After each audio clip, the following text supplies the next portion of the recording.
welcome back to this week's episode of Outside the Arena. I'm Griffin Senek.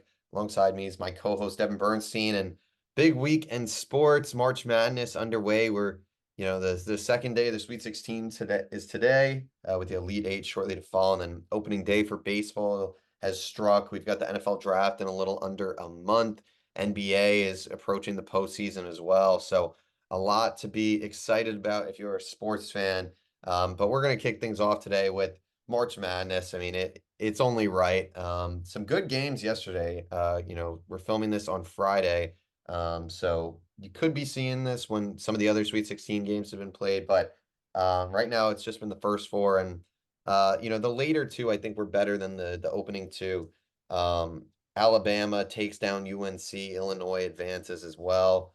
UConn blew out San Diego State. I mean, UConn feels like they're kind of an unstoppable force. But kind of just your general thoughts on both the games yesterday, the tournament in general, and how you kind of yeah, we'll keep it at that, and then we can move later to how we kind of see things progressing. Yeah, I mean, yesterday's games were really fun. Like you said, the better two were probably the last two, but the Clemson Arizona game was That's pretty true. That was entertaining good. as well. Um, yeah, I mean, I guess we'll quickly start on the ACC teams. I kind of thought Clemson was bad. I mean, they've completely flipped around, what I thought of them. They have a lot of experience, a lot of shooting. My concern was the defense and the size, but they've clearly answered those questions. Yeah, and then UNC, I didn't see a ton of this game, in full disclosure, but yeah, I mean, Alabama, I mean, they play so much more like an NBA team than all these other teams, which is it's so weird because it's like it gives them this huge advantage on offense because it feels like their shot creation and ball movement is just like a level above in a way some of these other teams, but then at the same time, like they give up 80 points almost Yeah. every game, no matter what. So I mean they're truly the type of team that could have lost in the first round and they can win this tournament. I mean, yeah, I mean it's been fascinating to watch them. Nate Oates is a great coach. Yeah, I mean Mark Sears is your classic like college guard that just can lead you basically anywhere. Like, kind of has some Jalen Brunson type feel to his game. Grant Nelson's a good player. Estrada's a good player. I mean, they have everything they need, so I wouldn't be shocked. And then the last game of the night, Illinois, Iowa State, really good game. Iowa State, I mean, I think both of these teams really did play true to who they are. I mean, Iowa State is really well coached. They seem to be doing the right things most of the time. They just didn't quite have the shot creation and shot making to quite compete with, I mean, to be honest, Terrence Shannon at the very end. I mean, again, like you said, not necessarily a picture perfect guy, but Jesus Christ, can he play basketball? Yeah. I like I mean, he's so good to the point where I'm like, oh, I think he's just gonna like step into the NBA and be a solid player. Like I don't know where he's projected to go in mock drafts. I know he's definitely on the older side.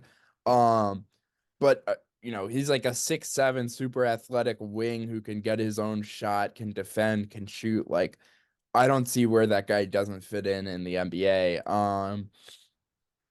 Yeah, I mean, he's a really good player. Obviously, you've got Damask. I think he had a tough night last night, but then Hawkins is a great two-way player. They have some good big men. Danger's a pretty good player. They have enough shooting. Goody's a perfect glue guy who Yeah. doesn't need a ton of shots. Like, they're just really well built. They're really big as a team. I mean, this is the advantage. I think, yeah, I'm pretty sure their starting lineup. I mean, Damask and Shannon are the 1 and 2, and those guys are like 6'3", 6'4", and Shannon's like 6'6", 6'7". I mean, that is absolutely massive for college basketball, but it's not like they're losing anything in terms of playmaking and shot creation. Because Damask and Shannon are so good and versatile. It's a huge advantage. They have the size, of an NBA team. Shannon can guard up a few positions. Damask isn't someone you'd be, worried about guarding a guard or a smaller forward if he had to.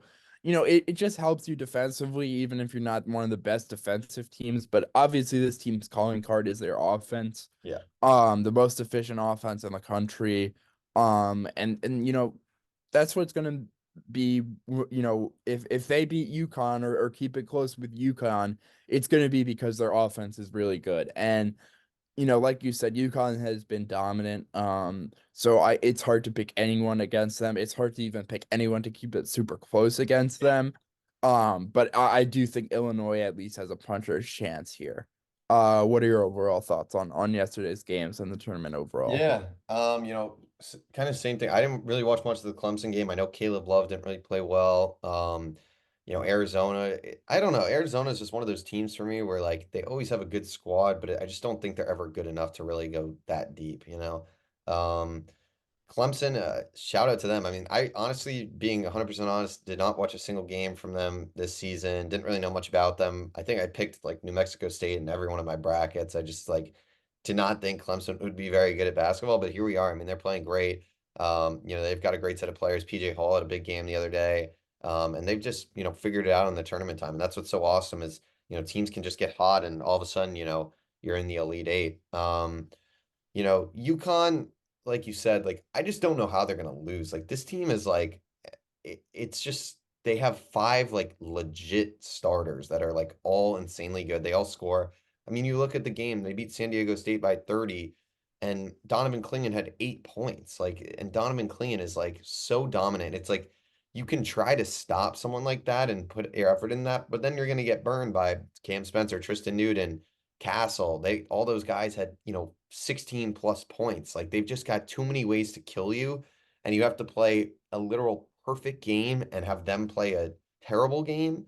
And honestly, like it sounds kind of crazy, but like their terrible game, I think might have come against Northwestern. Like they shot like 2 for 20 from three, and they still beat us by 17 points. Like it was just that was the day you got to get them when it's like they're shooting that bad and it's just shit like they still just go down the court and just beat you. Like they just and so good defensively. I mean, I don't want to go back too far, but the Northwestern game, obviously I watched that and like watching Castle play defense on Boo Buie, like that guy is a legit like star on defense. Like Boo Buie is like, I mean, I've watched him all year just like run through and cook all these, good players in the Big Ten, the Shannons, the Damasks, and like you bring in frickin', the Castle and he just like picks them up and it shuts them down. I mean, this team, they've proven they can beat you anywhere. They can guard any single player. They've got shooters for days. Like I just don't see them losing. They beat San Diego State, who's like a good team. They were in the finals last year by 30 points.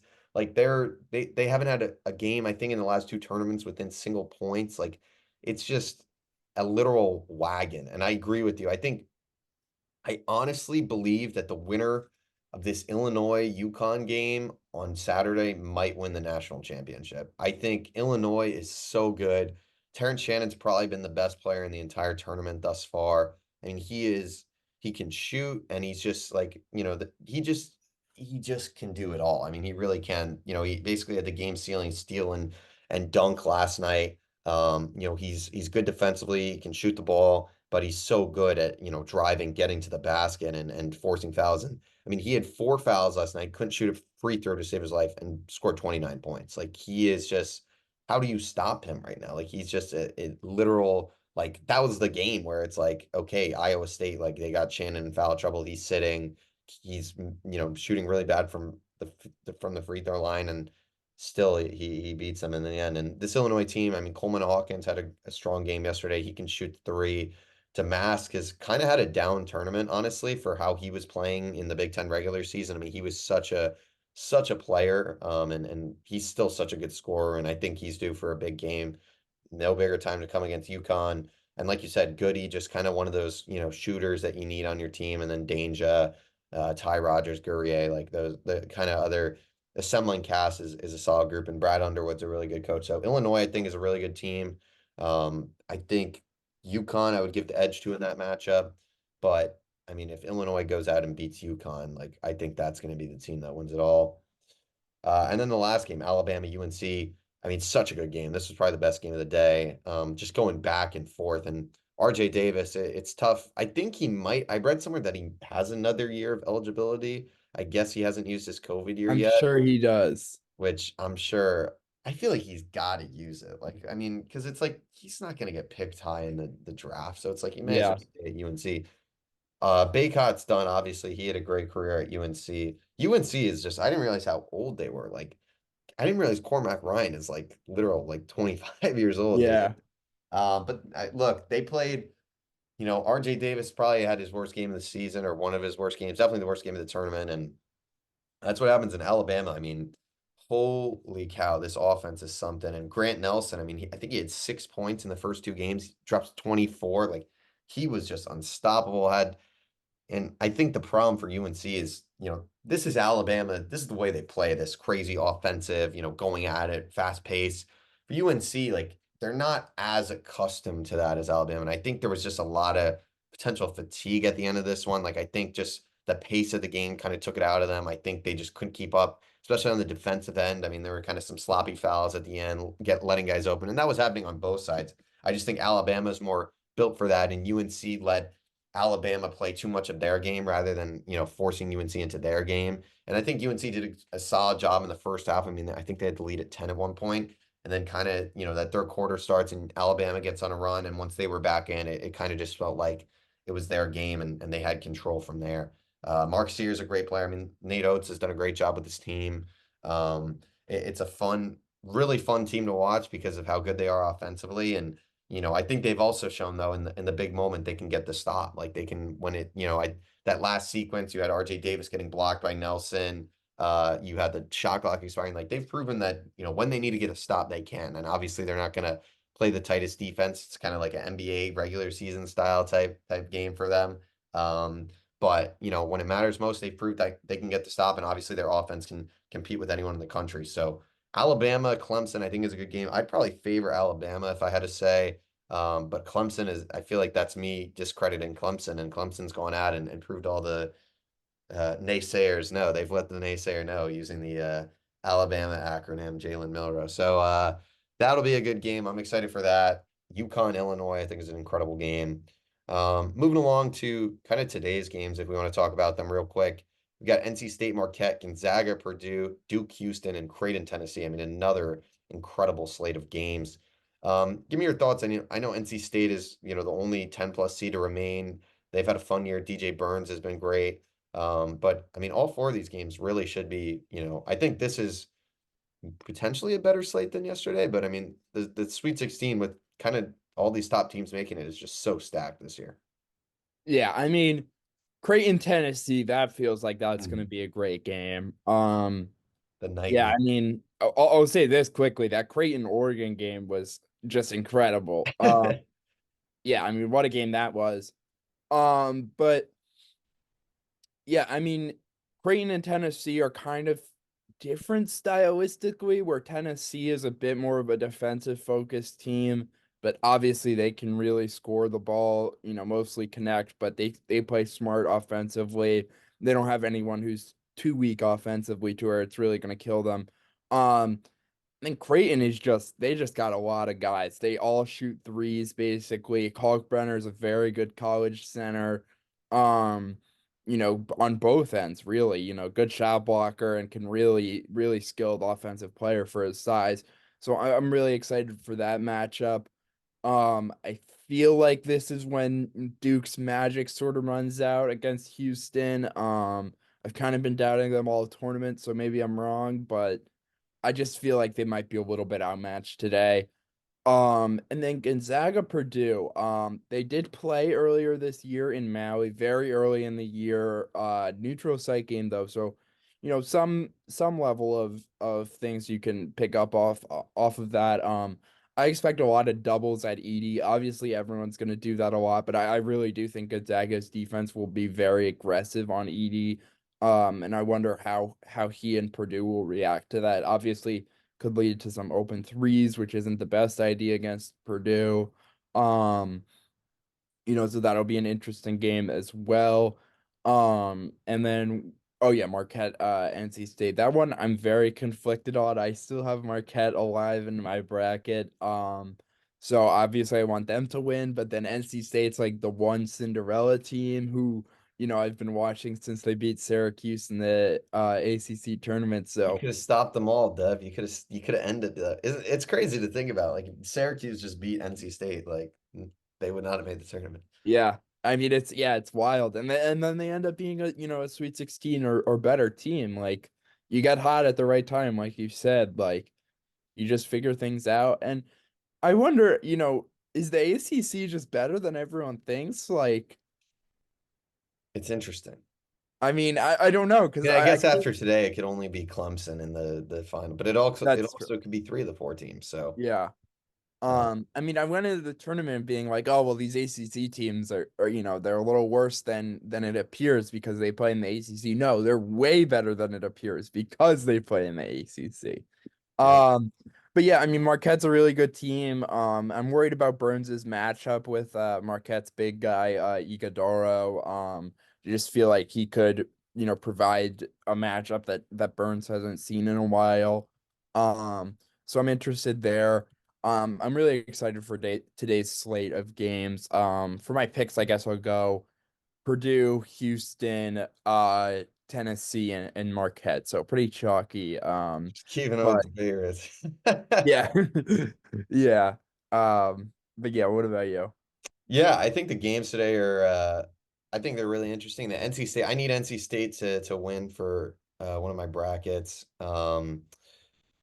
So we'll see. But Marquette's a good team. I don't know. With Marquette though, it's just like I just feel like they've been like sloppy. I don't know if that's the right word or like I mean, who'd they play? I'm forgetting. I know. Colorado in the Yeah, second it was round. like it was a tight one. Like that was a they've had kind of in the Yeah, Western Kentucky, they let them hang around for a while. Like I know obviously NC State, I mean, they've had a pretty, I mean, they're three double-digit seats to start your tournament. Is obviously Colorado and NC State are both great teams coming from right. Power Five conferences. So you can't look at it too much. But I don't know. I just think, maybe they win today, but then I think, probably the Elite Eight. I just don't see them going to the Final Four is what I guess I'm trying to say. But Tyler Kolek is a hell of a player. And, the way he can just dictate the pace of the game and space it out and, just his awareness of just the spacing, I think is just really, top tier.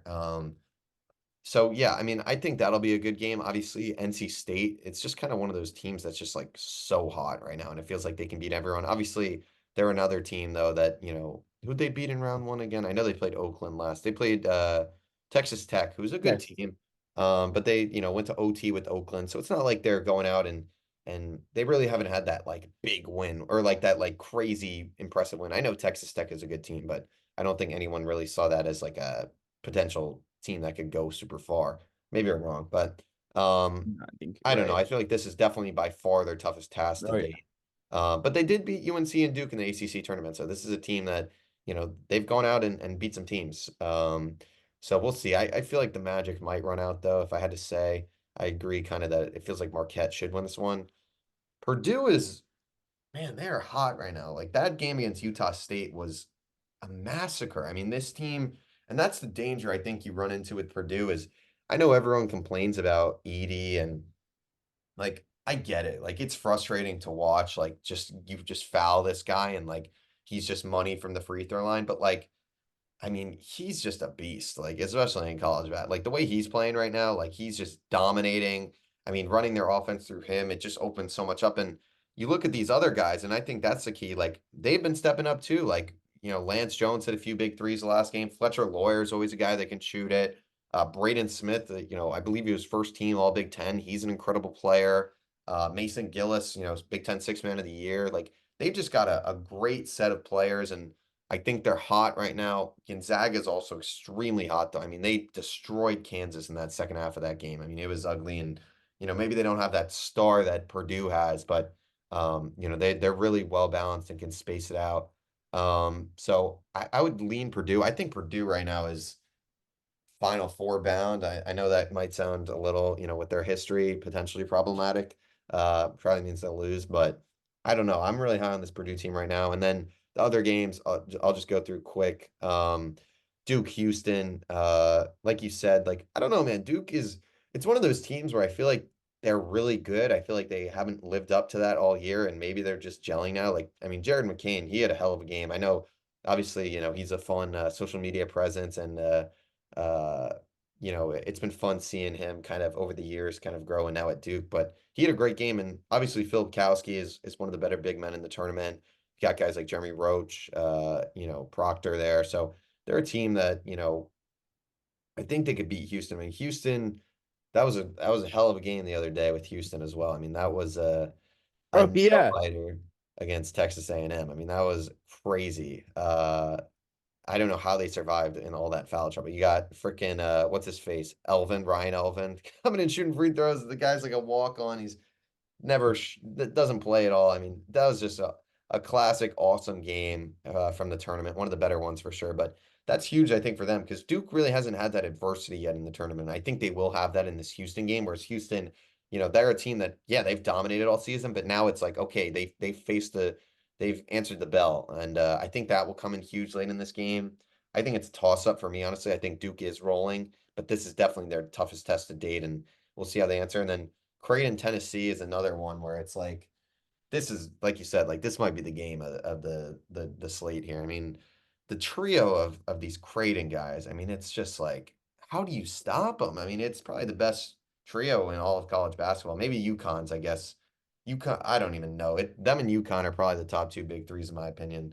Um, I but mean, like who even is UConn's big three now that who's the I'd say third? Spencer Klingon and Newton probably. Okay, I guess Spencer would be the third, but like you said, like Castle and Carabin are also like Yeah, they're such great good players players. too. Yeah. I mean, they win the Big Five award if Yeah, we're they doing Big definitely Five. win the Big Five. Yeah. Um, but yeah, I mean, this is going to be a fun matchup of basically, Connect and obviously Ziegler's been playing pretty well for Tennessee versus, that big three of Kalkbrenner, Alexander, and oh my God, how do you Shireman, I think.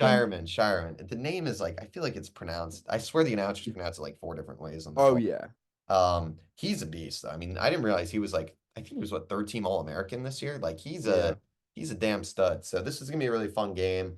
Um, I will say Knet has to play better than he did last game. Last game against who were they playing again? It was such a close game. Texas.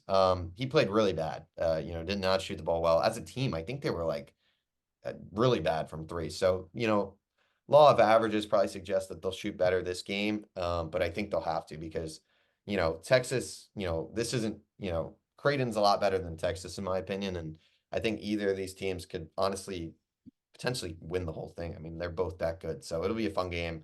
I low key have the same picks as you, which I'm kind of scared about. So I think we should move along before we jinx any more of this tournament. But if you're betting, probably want to bet on NC State, Gonzaga, Duke, and Creighton, and probably be a good day for you. Yeah. All right. So with that, we're going to transition over to. It took way too long for this to happen, but the first mock draft. What we're going to do today, at least, is go back and forth. So I'll share my screen here. But yeah, we're going to go back and forth and kind of just uh, pick some players here. And I don't think we're able to do any trades, unfortunately, with this, which does kind of suck. So maybe next week or the week after we'll I know what we used to do in the past is do like a Google Slides where we like built it out, which maybe that I know it's kind of a pain, but maybe that's the best way to do it for trades. Um, Yeah. so I we'll think see. I found one that was like a little weird, but you can do trades, so we can always do Okay. that Yeah, if we'll you look at want. that maybe next week. For now, we'll stick to Yeah. EFF's draft. So obviously, like we said, no trades. We're gonna do the whole first round going alternate pick. So do you want to start? Do you want me to start? It doesn't matter to me. Whatever you want. Are the Eagles even or odd? Let's see. The Jets are even. The Eagles are even as well. So it's either or. It All does right, not. I'll take odd. You get the Jets and Okay. my Eagles, but don't mess it up. Okay. I'll try my best.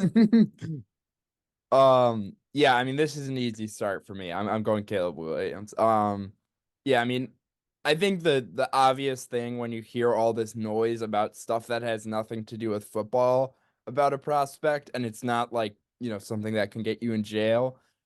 Usually that guy's really good at football. Um, yeah, I mean, I don't care. I'm not moved by the pink phone.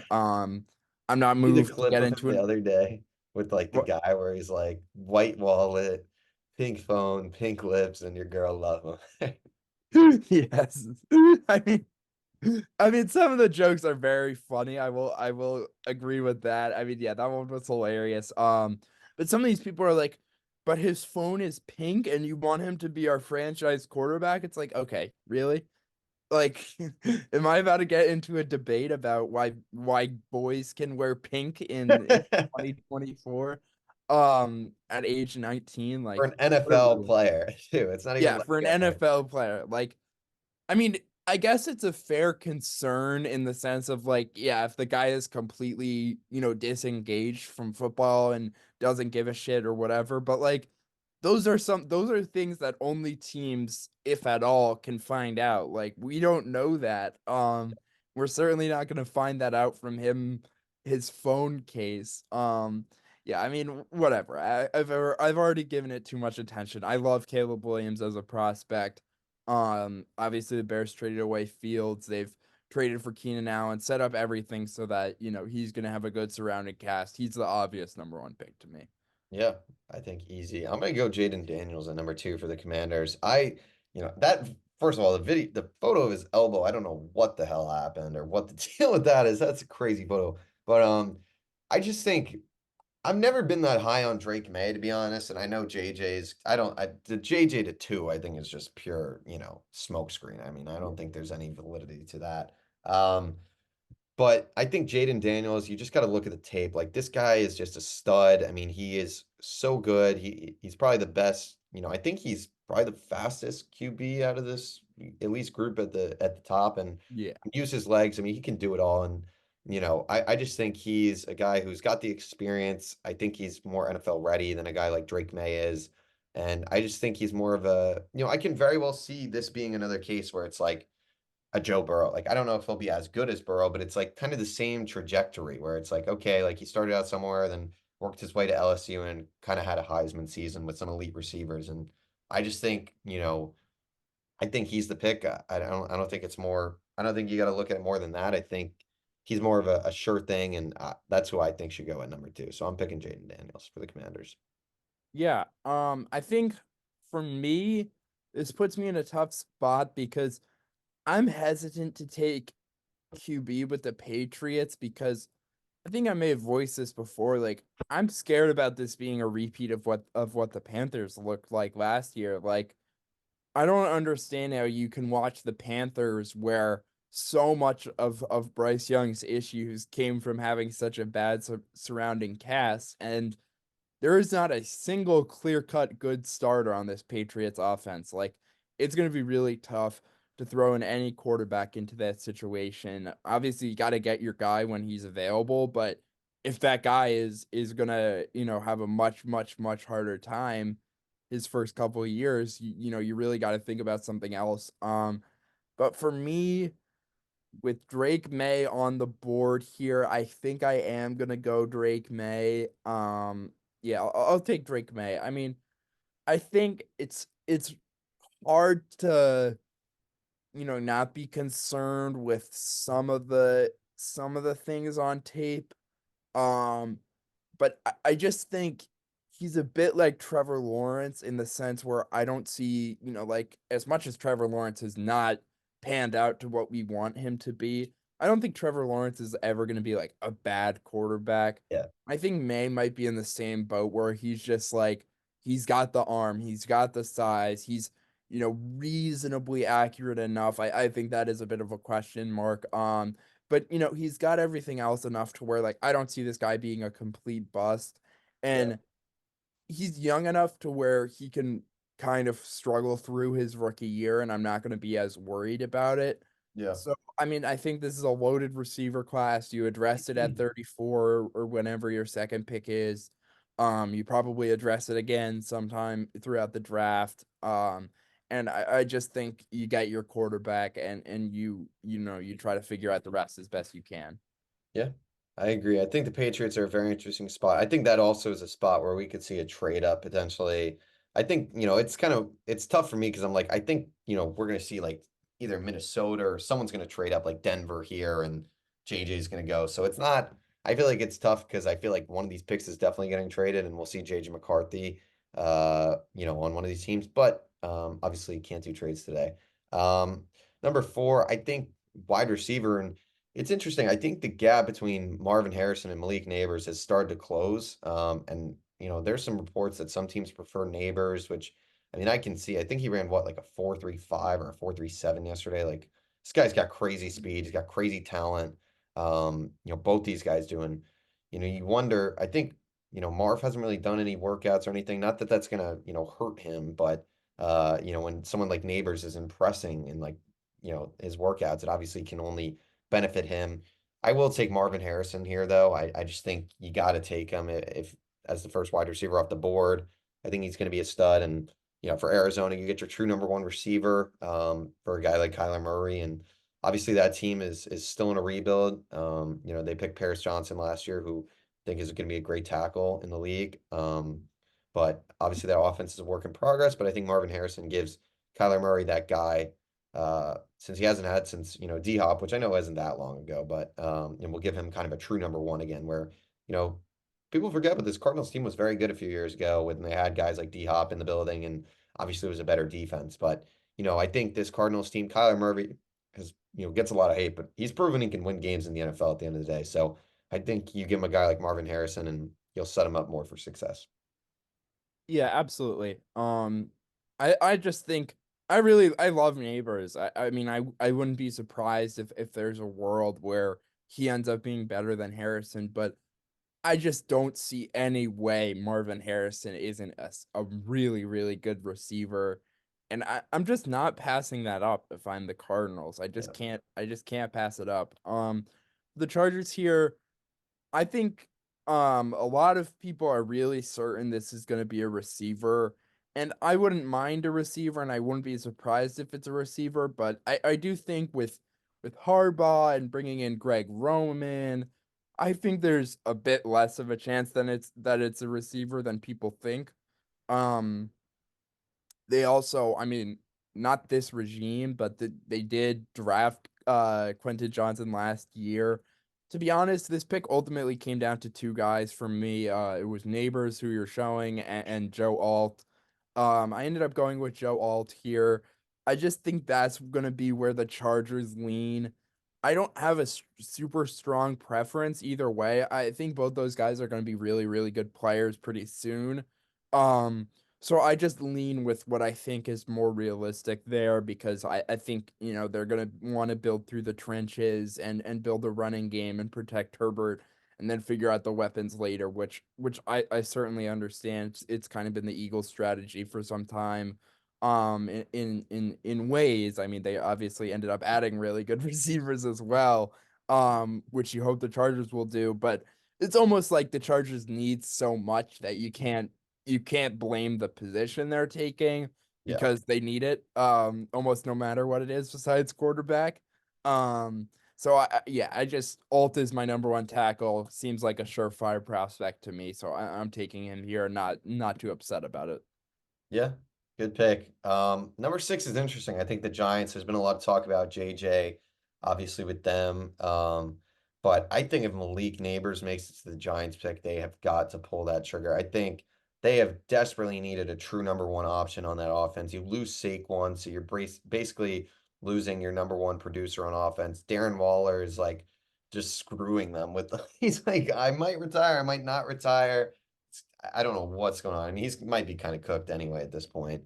Um, but I think Malik Neighbors, like we've kind of talked about already, like just a really talented prospect. He's going to be someone who gives the Giants a legit option at receiver, gives Daniel Jones someone to throw to, and they desperately need that. And I think, if they do go JJ or something, I think that'd probably be a mistake because I just think you need some skill position and talent on this team. And obviously, they've done a good job. That D line is going to be incredible this year, and they've got pieces. The O line, Andrew Thomas, great player, obviously, and they need Evan Neal to turn that corner. But I think you've got to go get a real playmaker on this offense, at least just to give Daniel Jones a chance. I mean, he just hasn't even feel like had a chance to show off besides that, 1 year 2022. But I think Malik Neighbors instantly becomes arguably the best receiver that Daniel Jones will have thrown to in his NFL career so far. So I think that's the pick for the Giants.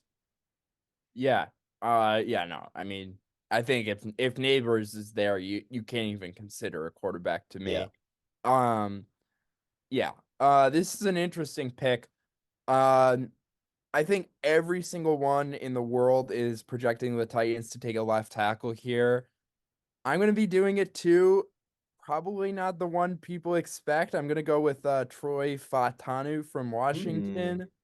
Um, yeah, I mean, I'm gonna be honest, I've completely fallen in love with this guy.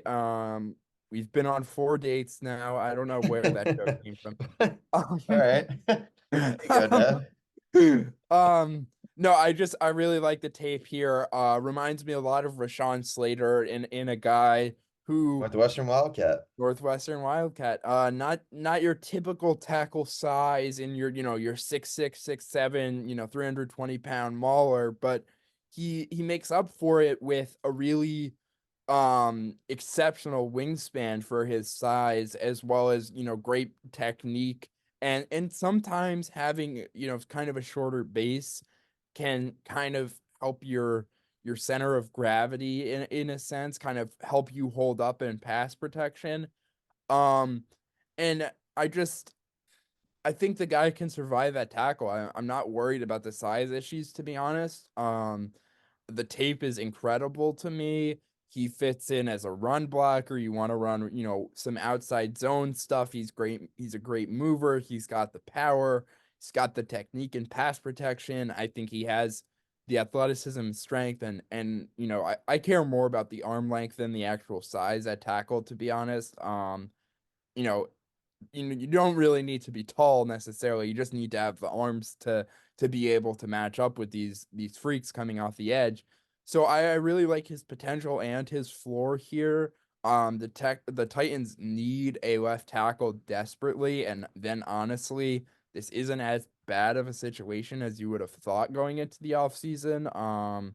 Hopkins and Ridley, you still have the potential of Traylon Burks, although I'm starting to give up on him a little bit. And this O line, certainly isn't getting worse. They've made some additions. Lloyd Cushenberry, Skoronski was the first round pick last year. You add Fatanu here. I'm sorry, things are starting to look up for the Titans, in my opinion.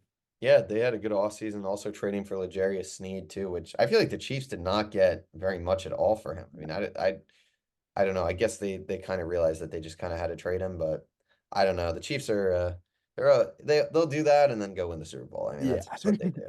Um, this pick, I feel like I've seen so much smoke with it, and I'm gonna stick with it. I think it's the best edge player in the draft, and that's Dallas Turner.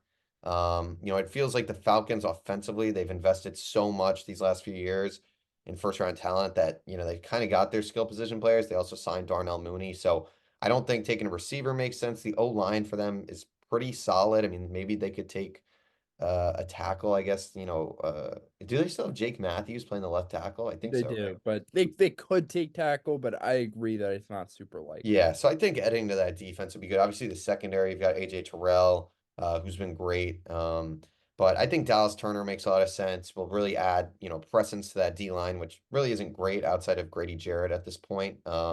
So yeah, I mean, I've seen basically every mock draft have this. It feels like, oh, just if he's there, it's going to be the pick. So I'm not even going to get more into it than that. I just think it makes sense, and I think Dallas Turner is probably the best edge player in this class. So that's going to be my pick. Yeah, certainly could see it. Yeah, with the Bears, I mean, I think everyone is kind of written off receiver, and I do think, in a reality with trades, I think that Odunze's probably gone by this pick, but maybe not. I feel like he could be Um, there. yeah, I mean he could be there, and I would take him. I mean I think Keenan Allen is obviously still a great player. But he's only on a 1 year contract. He's been physically, regressing for a couple of years, which he's completely kept it up with his level of play on the field. But at a certain point, it's gonna catch up to you when you really can't run like you used to. Um, and when you used to run like an average NFL receiver, no shade to Keenan Allen, but he was never some freak athlete Yeah. at the receiver position. So the more athleticism you lose, the harder it gets. But again, this is all besides my point. Keenan Allen is not going to be there with Caleb Williams by the end of his rookie contract. You want someone else who is. And even then, you need a wide receiver 3. So, I just think adding another weapon, I think he's the best player available. I think there's no way Rome Odunze is not a good NFL receiver. Um, I just think this is a safe, good, surefire, good wide receiver 2 for the next 5 to, 12 years. Yeah, I mean that Bears offense would be insane. Caleb Williams, DeAndre Swift, Odunze, DJ Moore, Keenan Allen, Cole Kmet. I mean, holy hell. All right, the Jets. Very interesting pick for them. I think basically everything I've seen. I mean, I think if one of those receivers, the top three receivers is there, this gets very interesting. But basically, everything I've seen is between Brock Bowers and the offensive tackle from. I did not mean to click on Brock Bowers, but there you see the grades per game. Auburn, very good game for Mr. Brock. How do I get out of this? There we go. Between Brock Bowers and Fuaga, I probably botched that, but No, I think that's right. okay, cool. I think, look, the Jets tight end, you've got Tyler Conklin, Jeremy Ruckert there. Neither of those guys are probably the player that a Brock Bowers is, and I think Brock Bowers would add a lot to this Jets offense and give Aaron Rodgers that extra weapon. But I just think the Jets cannot afford to make the same mistake as last year. I think you got to pick Fuaga and just, have that insurance at tackle. Tyron Smith, a great player when healthy, and that's the key. He's never healthy. So, you need that insurance. Also at the right tackle, Morgan Moses is like 33 years old. So he's probably a guy that might miss some time too. So I think they just need that insurance. They cannot afford to have what happened last year, where just like one or two guys went down and it was a shit show. So I think, Fuaga comes in, and then worst case, after 1 year of Tyron Smith, you probably just transition to him full time, either at left. I mean, I feel like he's probably projecting more as a right tackle, but maybe I'm wrong.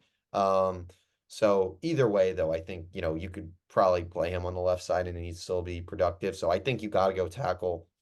He's a guy who I've heard so much smoke with the Jets. So I think it makes sense to pick him. And, obviously I know it's frustrating. I think his last year, Jackson Smith and Jigba, which I still think should have been the pick, would have been, this fun, flashy, and it's always fun. You never want to get the guys on the O line or, for the most part, the D line, like a Will McDonald. Like it's just kind of, you want guys.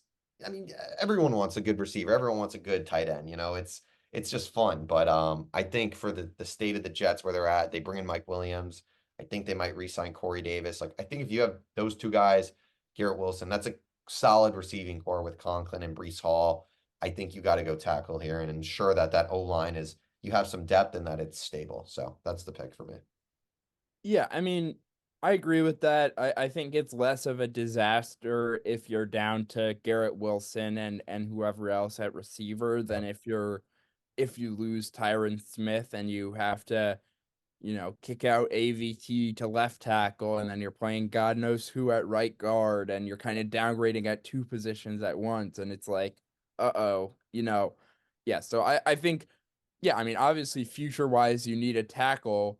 And current wise, you need someone else who can play tackle the games Tyron Smith can't. So Yeah. I think it makes sense on both sides there. And yeah, like you said with Flaga, like he can probably play either tackle. At least if he hits his ceiling as a player, projects as a guy who could play either side. Vikings, I mean, we all know why they got 23. It's definitely to trade up, but I'm going with McCarthy here. I guess without the trade ups, it kind of works in their favor that no one else can trade up. Yeah. Um, so I'd imagine that McCarthy will end up as a Viking, probably a bit higher as a pick, but it doesn't really matter for the sake of the mock draft. Um, I think it's weird because like I don't think McCarthy is great, but I also could so see him developing really well on the Vikings. I've talked about it before, but they just have such a good situation, two good tackles, two good receivers, a really good tight end, and I'm underselling it with two good receivers. They have like the best receiver in the league. Um, and a really good offensive play caller. So, I mean, this is like pretty much your ideal situation for a quarterback. Um, yeah, I mean, I think McCarthy, he might not start week 1 here with, known bridge quarterback Sam Darnold, but I think they'll figure it out here. I mean, I never like taking such an important position because you need a guy. Um, because it just feels like you're kind of forcing a pick in a way. But I think they almost have the situation to where they can make it work anyway. Yeah, I think it'll be, like you said, like feels like they'll trade up or someone's going to trade up to get JJ. Like he's not going at 11. There's no way. I mean, I could even see a world in which New England picks him at the end of the day. Like it would not shock me. So I think anywhere from 3 to 5 is where he's going to end up. Denver is such an interesting team. They need a lot. Obviously, quarterback they need. Um, I gotta let me look at the board here. I gotta see what we're left with. They could go with Jared Verse. He's a good edge player. All right, we're gonna go with the quarterback here for Denver. I think we're gonna see a run on quarterbacks. I think there's so many teams that need quarterbacks, and which one do I want to pick? I'm between Bo Nix and Michael Penix. I think both these guys might end up in the first round. I don't know if this high, but they could. Penix had a good pro day yesterday. I'm gonna go with Bo Nix though. I think there's still injury concerns obviously with Penix.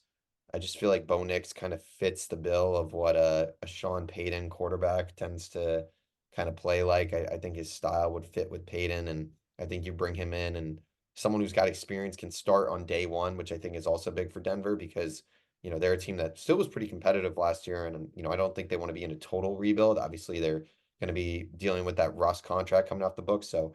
They're just a mismanaged franchise right now, to be honest. But I'll go with Bo Nix. I mean, it's crazy. I don't know if that's what they'll pick or if they'll wait, but they desperately need a quarterback because right now I think Jared Stidham's their starting quarterback, which is not good to say the least. So I'll go with Bo Nix here, I guess. Yeah, I have a lot of thoughts here on a pick that I didn't even make. First of all, I feel like like he's just like ending up on the Broncos. I Yeah. would I don't know why. I just feel like that's definitely happening.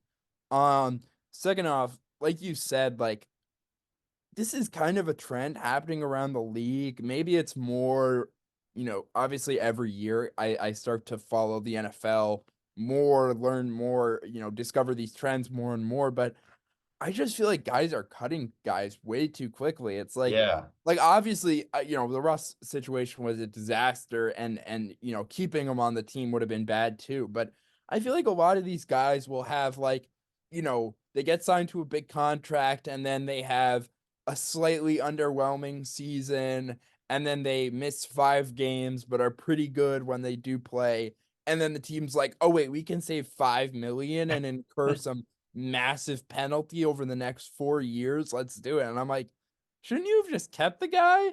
Yeah. Like, I can't think of it. I mean, sorry, one example just came to my mind. Justin Simmons, like, he's been one of the best safeties in the league for like 5 years. And it's like, you're saving 15 million to go do what? Yeah. Like, what have the Broncos saved that money for? Like, they were already under the cap. They didn't need to get rid of one of their franchise players. Obviously on the older side, maybe didn't have his absolute best year last year, but I just don't get it. I feel like they're pulling the trigger to cut guys a little too early. All that to just realize that free agency isn't always the most efficient way to build a team anyway. It just seems a little weird to me. Um, I don't know. That's been a little frustrating. And my final thought here is Bo Nix is a good reason to remind me why I actually pay $10 a month for access to college tape. I mean, first I don't know why I do that, first of all. Really, really stupid. But I was so ready to like watch one game of Bo Nix and be like, yeah, okay, this guy sucks. He's 24. He doesn't know what he's doing because he was really bad at Auburn, and that was like the first time I'd really like thought about him a lot.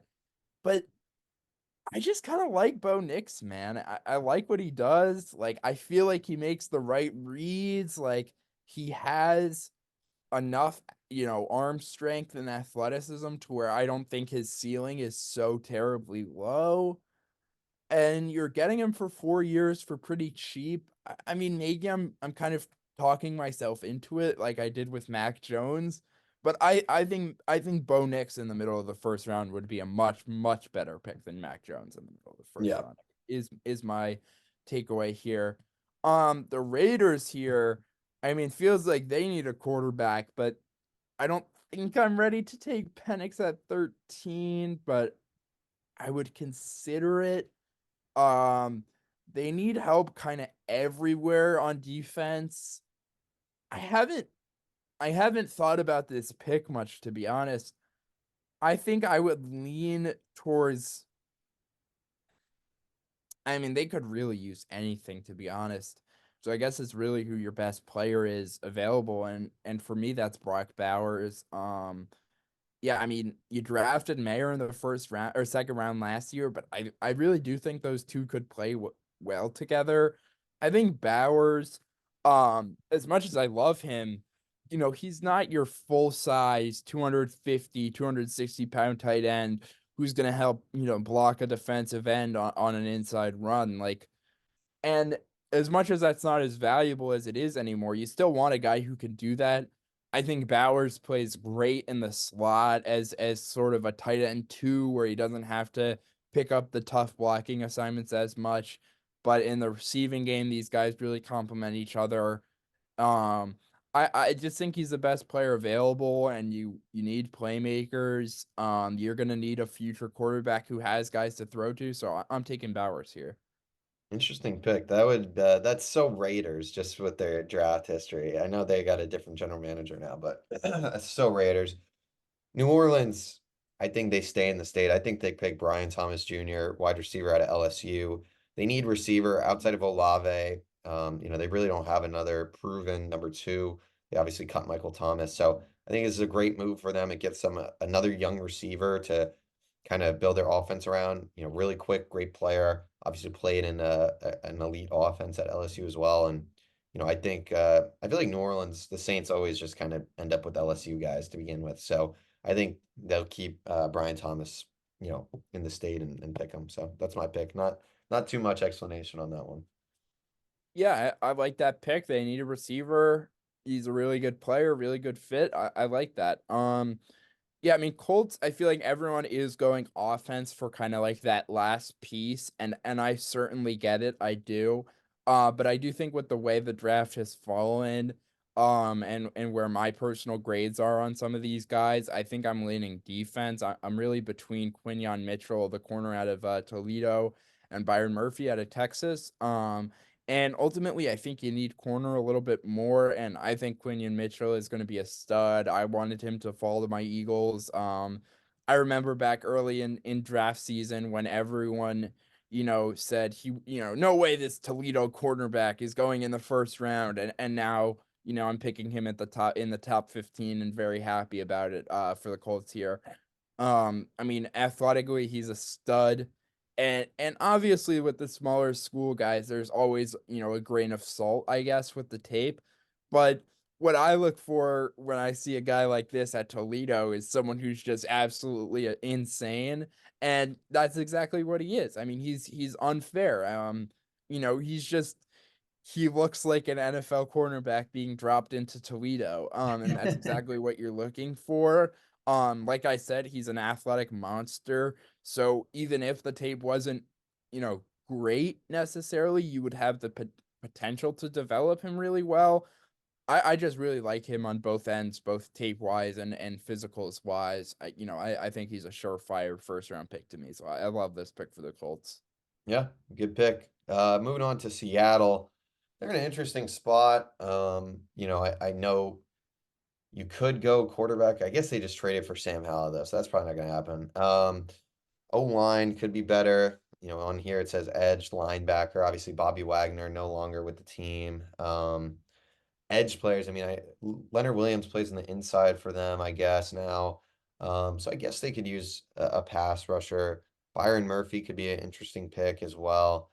Cornerback they're pretty set on. So, I'm gonna go with Latu out of UCLA here. I think, I kind of prefer him maybe a little bit to a Jared Verse. I think, a guy who kind of shot up boards, I feel like this year a little bit. To be honest, I don't know too much tape on him, but from what I've read, I think this is going to be an impact player, someone who I think he's got the room to develop into a solid edge player. Maybe doesn't pop off the board or pop off the. He doesn't maybe have that eye effect that like a Dallas Turner kind of does, but I think it's someone that, is crafty and someone who can, figure out and end up being a solid pass rusher. And I think the intangibles, the physical is all there. So, I think it'd be a great pick for Seattle. Obviously, someone who played in Los Angeles, so not too far away from Seattle as well, which is always nice keeping a guy on the West Coast. So yeah, I'm gonna go with Latu out of UCLA. I think just an edge could be a good piece for Seattle. I just don't feel like taking any of these O linemen really makes sense, but maybe I'm wrong. Yeah, I would have been between Latu and Jackson Powers Johnson there. Yeah, I'll be honest, I think I'm very close to having Latu as my first edge in this class. And if he doesn't end up there, he'll end up right behind Dallas Turner. yeah, Um, yeah, I really like Latu. I just think he's gonna come into the league and be a really good player, very, very refined pass rusher for what you see in college. You know, he could be, kind of a JOK type where he falls down the board just because of a medical issue. yeah, Um, there are going to be a few teams at least that just take him off their board because of his injuries, and there are going to be a few teams that think he'll be completely fine. That's just kind of how the NFL draft goes. It's always interesting to see how that plays out. yep. Um, with the Jags, I have not been a fan of what they've done this offseason at all. I really don't. I think it started with the coordinator situation where they kind of blamed the defensive coordinator and kept the offensive coordinator, which I thought was like the wrong way. And then I didn't like any of the hires. I didn't like any of the moves, to be honest. Gabe Davis on a big contract. I really didn't like much that they did at all. I think you're just, trying to take the best player you can here, and I'm going Byron Murphy out of Texas, an interior disruptor, pass rusher. Um, not the biggest guy, has big arms, like I said, that can kind of play to your advantage on the line sometimes. I just really like the tape here. I think he's going to come in and be an effective pass rusher day one and help the Jags out. Good pick. Bengals are an interesting team. Obviously, I think they'd be salivating if Brock Bowers somehow fell this far. I mean, that would be a great fit for them. Tackle, I know it says it on here, but they've got Orlando Brown. They signed Trent Brown as well. So I don't think it's necessarily super pressing. So for me, I'm gonna go to the secondary. I think, adding another corner can never hurt. I feel like they could also use some youth in that room. And I'm gonna take Terry on Arnold here. I think he's probably my second top corner, but I think, with Wiggins, DeJean, and Arnold, I think, it's kind of just how you prefer them. But I think Arnold's gonna be a great player. Comes from Alabama, obviously, so he's played in a lot of big games, and I think it's kind of been one of those guys that for the last few years has been projected as one of the top players in this class. And I don't think there's anything on tape that shows otherwise. Is he a top 10 player? Probably not, but could a team fall in love with him and pick him higher than he should? I can see it. Yeah, absolutely. He's got kind of everything you want in a corner, and I think we've seen, some of these Alabama corners over the years recently. Guys like Trevon Diggs comes to mind as having a lot of success in the NFL. So, yeah, I just think it's a guy that makes sense, and I think he's gonna be a really good player. And I think for the Bengals, just improving that secondary can never hurt. And I think another corner there is the move. So that's what I'm gonna go with. Yeah, I mean, I the Rams last picked in the first round when they took Jared Goff. So, That's um, crazy. yeah, I They're mean, gonna trade out. Yeah, God knows what's gonna happen. yeah, I mean, we have no idea what their draft strategy is going to be. Um, but what I will say is I will be so unsurprised if they take a smaller, interior defensive lineman and say, "Hey, look guys, we got another athletic interior defensive lineman. Look who we have." Um, obviously losing Aaron Donald. I think they go Drazan Johnny Newton here out of Illinois. Um, really athletic player, and almost similar to Murphy in a sense where he's a bit shorter for his position, but the longer arms, and the lower center of gravity really helps him, and I think he's going to be a good player day one as well. I'm really high on this draft class. I really love this class. Yeah, it's a great class. Pittsburgh, interesting team. I'm gonna go wide receiver for them. I think, there's some talk. Obviously, O-line could be a spot for them to improve. There's some good corners here as well, but you trade away Deontay Johnson, they need another weapon for Russ to throw to. And I think Adonai Mitchell at some point is just gonna go, and I think that's the pick here. I think he gives them a real level of speed, a guy to put opposite George Pickens, and can kind of play a little bit, fill in the role. Could see him playing in the slot as well. So I think this is a home run pick for them. I think, they need a wide receiver. I think Mitchell, he's not going to have the John Ross effect where he sprints up to the top 10. I think teams have learned from not to just draft solely on speed, but I think also he's impressed so much and maybe a little undersized. But I think, you look at him as a guy that can go opposite Pickens and you're not relying on him to be, I think that's the thing with him is he's not going to be a number one receiver, I don't think, but I think if you look at him as a number two or number three, he can be a really good player in the NFL. So I'm going to go with him to Pittsburgh here. Yeah. Dolphins here at 21. I mean, it feels like they lost a ton of talent this offseason. Um, I think they could really go anywhere besides receiver, but even that, I guess, could somewhat be in play. Um, but I'm gonna go Jackson Powers Johnson here, center out of Oregon. You're losing Connor Williams in all likelihood. He hasn't signed with anyone else, but I doubt they're gonna be able to re-sign him. Either way, you need help on the interior. I love JPJ. I think he's an instant plus starter. I think it's great value here at 21. You want to do your Eagles and then I'll do the next two? Sure, sure. Um, yeah, I mean, I'm thinking corner here. I think DeJean is probably your more versatile. You find a spot for him guy, but I think this team really needs an answer on the outside. And I think your best chance there is going to be Nate Wiggins. I really like the tape, really like the athleticism. The size is a bit concerning. I think he weighed in only at like 175 or so, and he was listed more in like the 190 range. So I'm a bit concerned about that. But other than that, I'm really high on him, and I think this would be a good pick. Yeah, I like the pick. Number 23 is an interesting pick for the Vikings. Obviously, I think we both think that they will not make this pick and that someone else will. Um, so, assuming that they do keep it, however, I think adding to that secondary, I think, maybe we'll see a little bit of run on corners. I'm gonna go with Cooper DeJean here. I think, feels like they've never really had a super strong cornerback room in the last several years. And I think, adding to that when the offense, it feels pretty filled out. If Powers Johnson was still here, that'd probably be my pick. But I will go with Cooper DeJean here just because I feel like it makes the most sense to me. So that's what I'll go with. And then I guess I'm picking for Dallas too.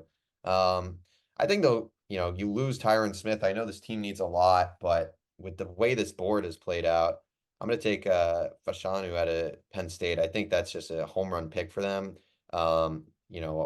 They desperately need another tackle, and um, I mean, if he falls to them, that's a huge plus for them. So I think that's an easy selection for the Dallas Cowboys to replace, a franchise tackle like Tyron Smith. Yeah, as soon as I saw that he was on the board, I got a little upset because I was like, "Oh, he's a good pick for the Cowboys." And I will say, I'm sure people will think that Olu Fashanu at 24 is unrealistic. First of all, something in the draft is going to happen that's more surprising than that. I will Yeah. guarantee that.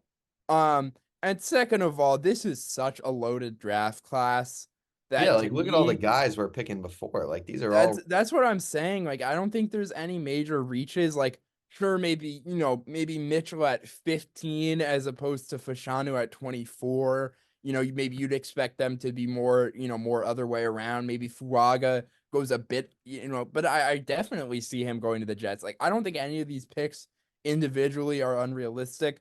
yeah. Do I think he goes before 24? Absolutely. But I think someone's gonna fall in this class as someone does every year, but I think especially that's the case this year. Um, as the dogs are going crazy, if you can hear that. No, I can't. Um, I mean, I think everyone is projecting defense for the Packers here, and I wouldn't be surprised. You could look at a corner like an Ennis Rakestraw. I believe Kool-Aid McKinstry's still there. You could look at safety, Tyler Nubin. Um, I'm making you go everywhere here. No, I But honestly, because their rankings are all over the place. So there's just guys I forget about that probably will go like higher than they are. yeah, yeah, it is kind of all over the place now that you say that. But ultimately, I am going to go Amarius Mims here. I think he is another guy I absolutely love in this tackle class. He's like 6'7", 330, but he tested super well athletically. And he didn't play a ton at Georgia, partially because he's so young. But when he did play, he displayed that he's kind of different athletically. And obviously, that doesn't happen as much in the NFL where these guys are even better athletically than they are, in the SEC. But I don't think he's going to have any issues with the physical adjustment, and I think he just needs to develop technique wise. But I don't think there's any reason to believe he wasn't going to do that at Georgia had he stayed another year or two and become a top, 5-10 pick. So I think in some ways you're getting great value here. There's a need at tackle with the release of David Bakhtiari. Maybe he's more of a right tackle, but that's not a super secure position either for the Packers. So I'm going Mims here, and I'm happy about it. I'm gonna go with Jared Verse to the Buccaneers. It feels like, again, keeping a guy in state, that you lose Shaq Barrett this offseason. You think he could potentially fill that role. And, I feel like the Bucks love drafting these kind of defensive linemen. They drafted what's his name? Joe Tyron. I'm forgetting the surname, but Shoyinka, uh, maybe? yeah, it's something kind of difficult to remember. But I think this is just they love kind of rotating guys in and out. Obviously, you got Vita Vea anchoring in the center, and I think Jared Verse falling this far. Obviously, on the offensive side, I guess they could pick maybe an offensive tackle to play the left side. I know you got Tristan Wirfs on the right, but I don't think it's that needed. And obviously, Tyler Nubin maybe would be interesting to pair him with Winfield, the Minnesota safeties together. That'd be pretty cool. Could go Peyton Wilson. I don't know, but I just think Jared Verse falls this far. You pull the trigger if you're the Bucks. So that's what I'm gonna go with. Yeah. I think, for the Cardinals, they're in a best player available situation. I think I'm coming down here between Graham Barton out of Duke and Kool-Aid McKinstry. Hmm. Um, I think I'm gonna go with Barton just because I love his positional flexibility. He's listed as a tackle, played tackle this year at Duke, but he started as a center. And most guys that can play tackle and center can play guard. He definitely fits the bill there. So it's rare you're getting five position, flexibility from a guy who you actually think could be good. It's one thing to, be okay at five positions, but it's another thing to actually be a plus starter at 4 or 5 or however many it ends up being. And even if he ends up just being, finding one position and sticking there, that's going to be great for the Cardinals because they need everywhere, especially on that interior. They cut DJ Humphries, so I guess he could be a left tackle of the future if they wanted to do that, or a right tackle if they wanted to move Paris Johnson to the left side. I mean, they can really do whatever they want here with Barton as long as he's a good player, and I don't really question that. So I'm happy with that pick. Yeah. I'm gonna go with Tyler Nubin for the Bills. I think, they lost Micah Hyde and Jordan Poyer are both, free agents, or I guess Jordan Poyer already signed with the Dolphins. Um, Obviously you've got Tamar Hamlin there, who is he gonna start this year? I Oh yeah. That's crazy. Oh yeah. Wow. But I think Tyler Nubin, just some good, insurance at that position. I guess you could go with like a tackle here, maybe a Peyton Wilson type player, but I think Nubin is just, you get some youth into that safety room and, replace obviously losing two safeties. I think, you probably need someone, and I think Nubin kind of fits the bill. So that's going to be my pick here. Yeah. I think for the Lions here, I both have fallen in love with this pick, and I'm getting to a point where I'm almost going to be surprised if they don't do it. I'm going to take Kamari Lassiter, the corner out of Georgia. He might be, oh no, he's there. Um, yeah, I mean, I think this guy's the definition of he's got that dog in him. I mean, he's your classic corner that loves to come up and like make a big hit. And like I love to see that with my corners, even if it's not the most important part of the game, just in terms of if you really want to tackle and stuff like that. And I think he's a physical player. The tape is great. He's really sticky in coverage. He didn't test great, I don't believe, but to me, I watch him and I don't think he's gonna have any issues athletically, really. I think you're getting a starting corner here to pair next to Carlton Davis, and you got Brian Branch in the slot, got some guys at safety. I think this secondary is really starting to come together for the Lions here.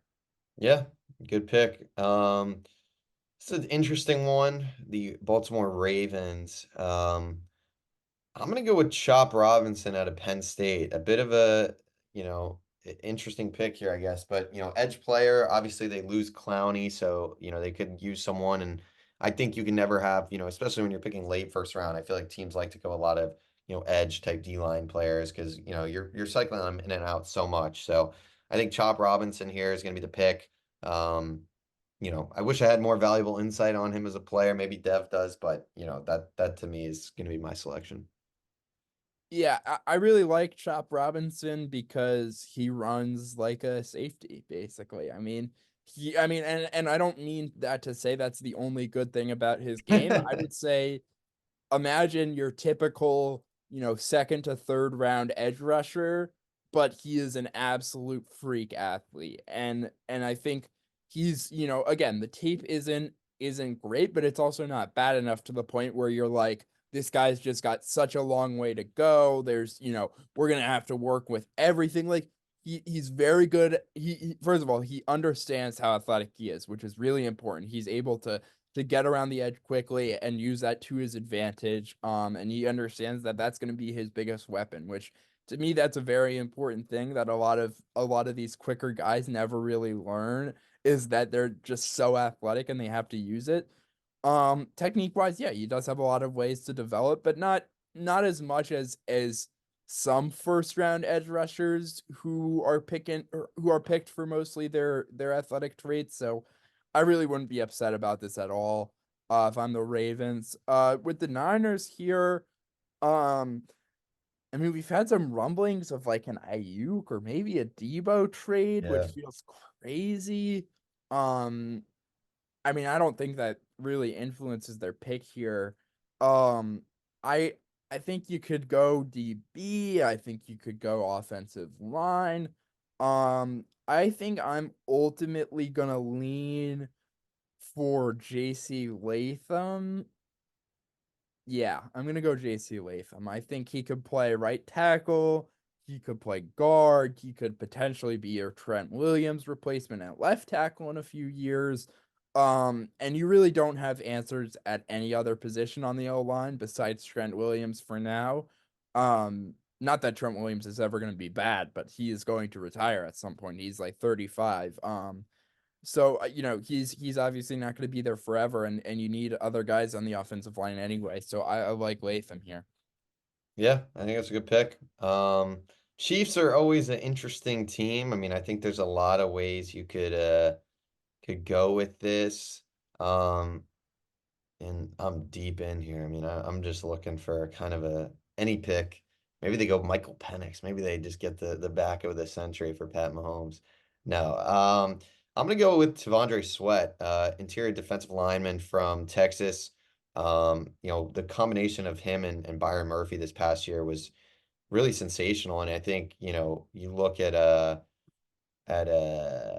sorry, as Sweat is one of those guys that maybe develops and really can become a key central piece. Obviously, you've got Chris Jones there for the long haul, but I think, having Sweat in there to learn from Chris Jones and kind of rotate in and out would be a nice piece. And I think the Chiefs, keep building that D line, keep building that pressure. It'd be great. The O line's pretty good, so I don't see a reason to take tackle. I guess you could go wide receiver here, but I think there's going to be a solid group available in the further rounds. So Devondre Sweat, maybe a bit of a reach, but I think you get a good defensive lineman, big defensive lineman who's, very quick, athletic from a program like Texas that had so much success. I think, that's a recipe for a lot of success. So there it is. There's the 32 pick mock draft. I feel like it's a pretty good mock draft, I feel like, realistic without trades at least. Yeah, I mean, I kind of talked about it with the Fashanu pick, but that's the only pick that stands out to me as something that would be a surprise.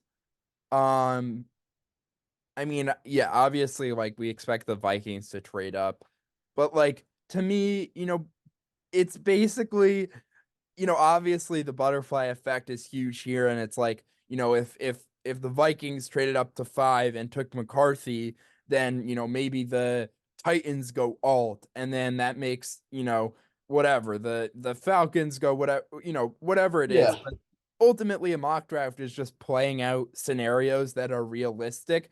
And Yeah. it's not about getting it right because you're not going to get a first round mock draft right. No. You're just trying to explore to me what possibilities are realistic in any given scenario. And I think, I just keep saying it. I'm so excited for this class. So good. The I draft is mean, nuts. I my grading system, just for a bit of a behind the scenes here, like I basically try to use a similar grading system to a YouTuber I really like. His name is That Franchise Guy. If anyone wants to check him out, um, I try to use a similar grading system to him, but like it's hard to like just put a number on a guy after watching him. And so usually you're trying to end up with about 15 to 20 guys you consider true first round prospects, and then around 20, 30 more guys you consider, could go first round, could go second round type guys, whatever it may be. I currently have 28 guys I consider true first round prospects. I think last year I had 16. um, I'm gonna have to go back and double check that to make Yeah. sure. But I mean, it's just ridiculous. I think there's like 6 tackles who can come in and start day one. There's so many receivers. Like I have a true first round grade on Ricky Pearsall out of Florida, and he's like my sixth receiver because there's just so many guys who have such immense physical traits and such great tape. I guess this is sort of a product, in some regards of the transfer portal and the extra year of eligibility, just giving guys more opportunities. But I'm really excited for this draft. Can't come soon enough for me. Hoping the Eagles make some good picks, but I'm confident, I like where the board lines up for them most of the time. Yeah, no, definitely. I mean, I believe what April 24th is the first round, I would think, or I roughly think around so. there. So, still a few weeks to go. We'll definitely have another mock draft or two at least, in the near future. Obviously, there's a lot to touch on real quick. I mean, and like, we'll cover it in 5 minutes. Baseball, real quick, just like general expectations. I mean, you can talk about the Phillies if you want. I think, obviously especially in the National League, you got to look at teams like the Dodgers and the Braves. I think it's going to be hard to beat them. But after that, I think you're looking at, if you're in the AL, the Yankees and Astros feel like the pinnacle. There's some good sleeper teams. Your thoughts on kind of the MLB season? We'll get more in depth with it another week when we don't have as much to talk about. But your thoughts and also thoughts on the Phils. Yeah, I mean, I'm obviously, yeah. I mean, the NL just, it feels so obvious that the Dodgers and Braves are both gonna kind of kill it this year. I mean, they just feel so like talented, so primed Overpowered, yeah. for your classic 100 win season. On the AL side, I mean, I think the AL East is really interesting as always. Like, it doesn't feel like any of those teams are really out of playoff contention. Obviously, anyone could surprise at this point of the year, but I wouldn't be surprised individually if any of those teams made the playoffs. I guess maybe the Red Sox, a little bit. Um, the AL Central, oh my God, not very good. I feel like they're always the division that wins with like 85 or so wins over the year, but I mean, it might even be a challenge to get the winner to 500 this year. I mean, I guess the Twins have gotten better marginally. Um, yeah, and then the AL West feels. I mean, obviously you got the Rangers and the Astros. I guess the Mariners will be interesting this year. They made a lot of moves over the Yeah, they're gonna be offseason. good. I think they'll be pretty good. Um, like you said, the NL East, I don't don't try to be mean to your Mets, but I feel like it's kind of a two-horse race. Yeah, definitely. Yeah, and then the Reds will be interesting. They have a super young and fun team. I wonder how they develop. I'm excited to see if O'Neal Cruz can stay healthy for the Pirates. Yeah. Um, the Brewers feel like they're tanking. Um, the Cubs, the Cubs are interesting because they had a pretty up and down year last year. Feels like they're kind of running it back for the most part, if I'm correct. Yeah. Um, yeah, and then obviously you got the Diamondbacks, Dodgers, Padres will be interesting. The Rockies looked so horrible yesterday. Um, and then the Giants, I feel like they've signed like all the sort of under the radar free agents Yeah. that people They've had kind a of good forget they had about. a really good offseason. They had a really good offseason. So I expect them to be in the playoff mix as well. Um, yeah, I mean, it feels like for me at least, it's more clear than usual who the really bad teams and who the really Yeah. good teams are going to be. Granted, I'm sure that's all going to change within the next month when the Dodgers are 4-17 or something. That's Yeah. definitely not going to happen. But um things will be weird because it's baseball, it's a long season. You have guys on crazy hot streaks, crazy cold streaks. I'm sure crazy stuff will happen, but I do feel like this is a bit more clear than usual at the top and at the bottom. Yeah, definitely. I think, in each league you got I feel like the clear-cut teams who are, legit contending. I think in the NL, like you said, like Braves, Dodgers, I think the Phillies are up there. They got a great lineup, great pitching staff. And, I guess you could look at, the Giants and Padres and the Diamondbacks. I mean, the Diamondbacks were the NL champs last year. People, including myself, forget that, and they played a hell of a game yesterday. Um, Whereas and then you've got kind of teams like that maybe we'll see what happens, like the Mets and whoever comes out of the NL Central. And then the AL, the Yankees. I mean, Judge and Soto is going to be fun to watch. Maybe not for me, but that's a hell of a duo. Obviously, Garrett Cole being out is big for them. Luckily, not for the whole year though. So that's good. I mean, the game needs to see him pitching, and then outside of that, I think you go to the AL West, and I mean, I shouldn't say that. The AL East and the AL West are both so stacked. I mean, they are both. The Baltimore Orioles might have a hell of a year. I mean, Corbin Burns looked Or like he the looked potential so Cy good. Young Award winner in the AL early favorite yesterday. You got the Blue Jays who always are, in contention. The Rays are always pesky, although I think their pitching injuries are gonna kind of kill them a little bit. I mean, they're missing like I saw some TikTok and it's so true. It's like they've got like McClanahan, Rasmussen, Jeffrey Springs, Taj Bradley, like all these guys are hurt. Like if they're healthy, that's like top rotation in the big leagues. It's pretty crazy.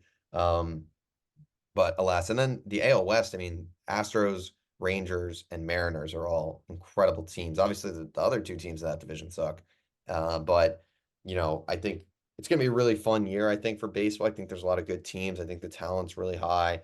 Obviously, I think we'll see some fun, rookies as well. Jackson Holiday will probably eventually get called up. Yamamoto obviously got rocked in the first start. I think he'll settle in and be a really good pitcher for the Dodgers.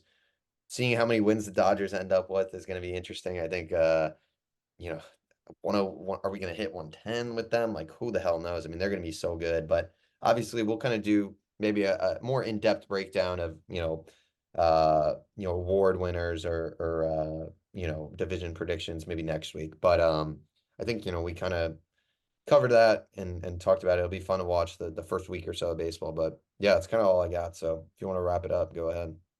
Yeah, another fun episode. Obviously still got March Madness going on. I'm excited for these next 3 days, and then obviously the Final Four next weekend. Mock draft was really fun. I'm excited to get deeper and deeper into this draft. Some of the lower key guys. Learning more about some of the top guys, whatever it may be. Obviously, we'll find out more and more as we get close to the draft, what's real and what's just bullshit that teams are spreading. You kind of alluded to it. I think a lot of the McCarthy stuff is somewhat of a smokescreen. Um, at least To at number least two, the yeah. top three hype. Yeah. I think the Vikings definitely are interested in him. Yeah, it's Um, clear. yeah, it's pretty clear, but I don't think that. I think honestly, the top three hype is the Patriots, the Giants, the Vikings trying to get teams. I think their ideal scenario is is he goes in the top 3, and then one of Daniels or May is remaining after that, and you can look up to 4 or maybe 5 Yeah. to get a trade up for one of those guys. That just seems like what this, what the lies are that are being told at this point, but we won't go too far into that because it's impossible to tell. Baseball starting up like we talked about, like it's going to be an interesting season. There's going to be surprising things. Obviously, the Otani situation is Yeah, going it's to be crazy. We can touch on at that next week. yeah, we can touch on that more. I mean, I don't think I expect anything to happen, at No. least not soon. Um, yeah, I mean, this guy's like the LeBron plus of baseball. They're not just gonna suspend him unless they absolutely, absolutely, absolutely have to. Which I get it. I would have come out and said, "Oh yeah," if I was Rob Manfred, I would have said Shohei could have gambled $300 million, and I would have praised him for it. Use code Otani at DraftKings, people. Um, I mean, this is a bit of a deranged outro here. Yeah. But we'll talk about more about that as more stuff comes out, more about the baseball season as it continues, obviously about college basketball, mock drafts, NBA playoffs, play-in coming up soon. Yeah. Draymond got ejected again because he's crazy. I mean, this is just peak sports time for me. Everything I like is going on. We even have the Masters coming up. Yeah, I we do. mean, this is awesome. Um, my favorite time of the sports year is the spring, clearly, if you couldn't tell. Thank you guys so much for watching. We'll see you next week on Outside the Arena.